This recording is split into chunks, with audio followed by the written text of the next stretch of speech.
Now that you're set up with Textel's web portal and your office staff is texting with your customers back and forth, we're going to show you how to go mobile with Textel's mobile apps for iOS and Android. So this way you can send and receive text messages no matter where you are. To download our mobile apps, go to the App Store on iOS or Google Play on Android and search for our mobile app called ZipWhip. Go ahead and download the app and we'll show you how to get logged in.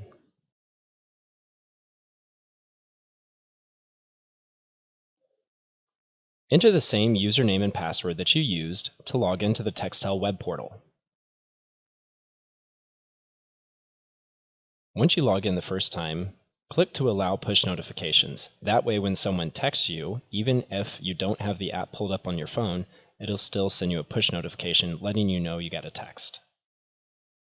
What's great about Textel's mobile app is that you can text with customers and all of your conversations are synced to the desktop web portal so that you can see every conversation between devices.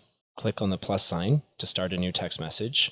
You can text someone that you've already texted or type in a new name or phone number.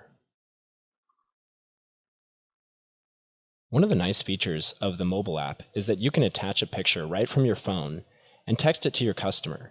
But it's not going to come from your personal cell number. It will come from your business phone number. All right, you're all set. Now you can send and receive messages both from your desktop and your mobile device wherever you are.